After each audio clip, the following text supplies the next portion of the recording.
રાજકારણ એક શતરંજ, સત્તાના સત્તાખોરોનો અનોખો કાર્યક્રમ, કૌભાંડો, મોંઘવારી, સત્તાની સાઠમારી, ખુરશી માટેની ખેંચતાણ, શામ દામ દંડ ભેદ, રાજકારણની અટપટી ચાલો નિહાળો ચૂંટણી સુધી સતત રાજકારણ એક શતરંજ। નમસ્કાર દર્શક મિત્રો, રાજકારણ એક શતરંજ કાર્યક્રમમાં આપ સૌનું સ્વાગત છે। ચૂંટણીને આડે હવે જ્યારે ગણતરીના માત્ર 12 દિવસો બાકી રહ્યા છે ત્યારે તમામ ઉમેદવારોએ પ્રચાર ઝુંબેશના શ્રી ગણેશ શરૂ કર્યા છે। 12 દિવસમાં દિવસ અને રાતના ઉજાગરા કરીને કોઈપણ ભોગે ચૂંટણીનો આ જંગ જીતી લેવાની મથામણ તમામ પક્ષના ઉમેદવારો દ્વારા આદરવામાં આવી રહી છે।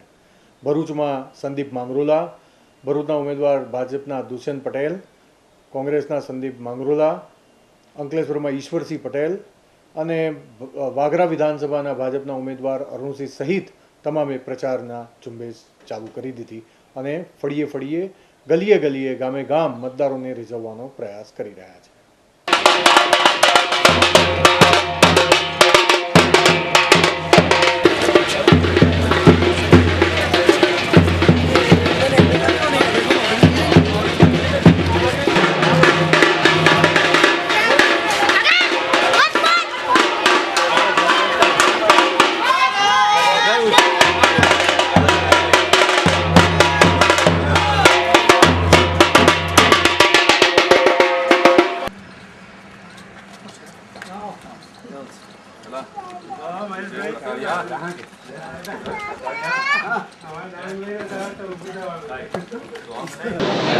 ભરૂચ વિધાનસભાની અંદર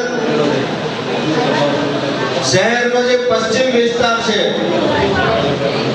એ પશ્ચિમ વિસ્તારની અંદર તમારા સૌના કારણે કોંગ્રેસ ખૂબ જ સારી પરિસ્થિતિની અંદર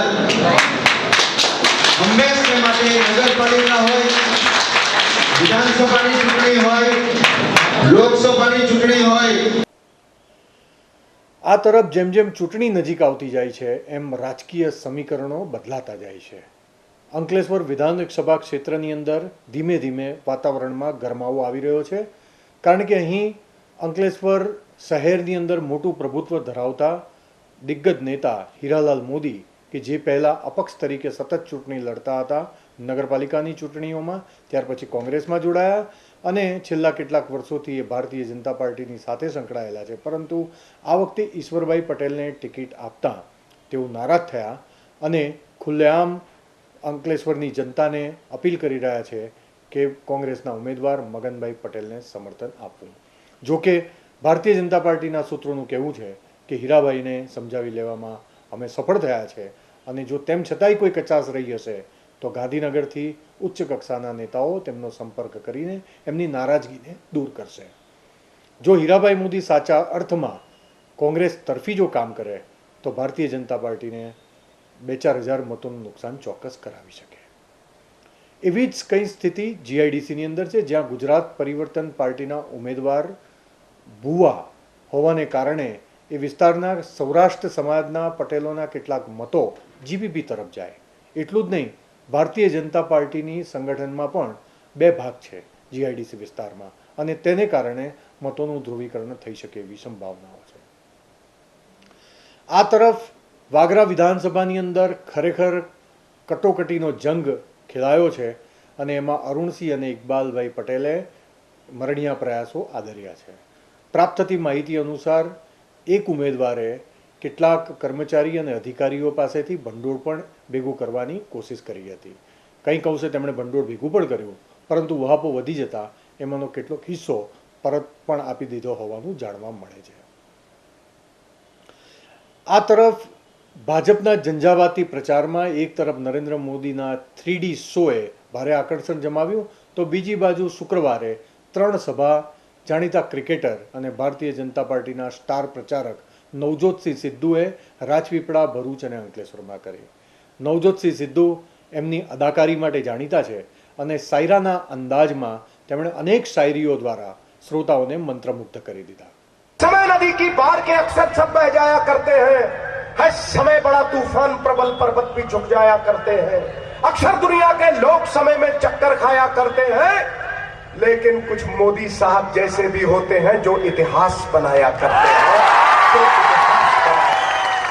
कि आज हिंदुस्तान की निगाहें टिकी है कि गुजरात के इलेक्शन की ये राहें बनेंगी हिंदुस्तान की बाहें।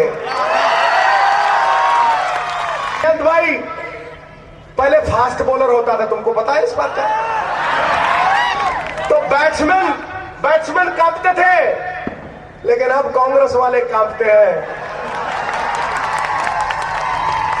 और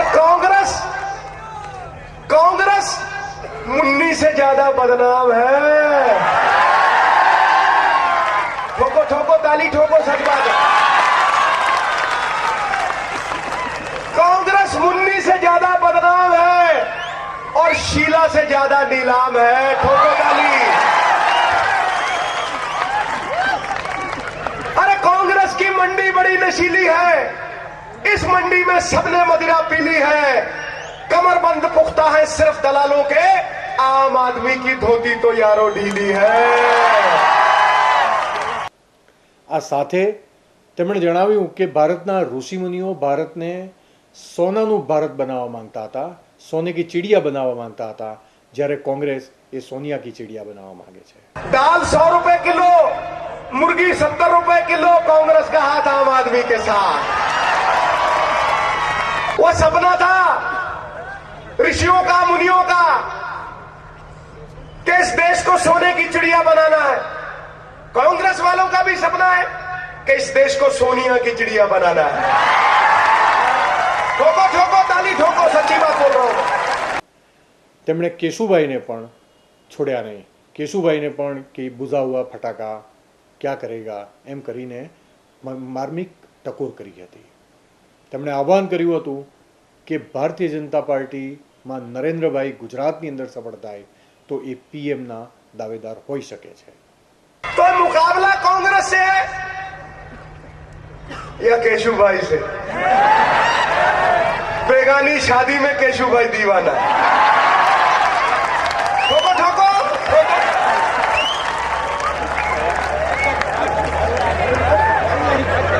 चला हुआ कारतूस, फुस पटाखा पटासी नहीं है। ठोको ठोको।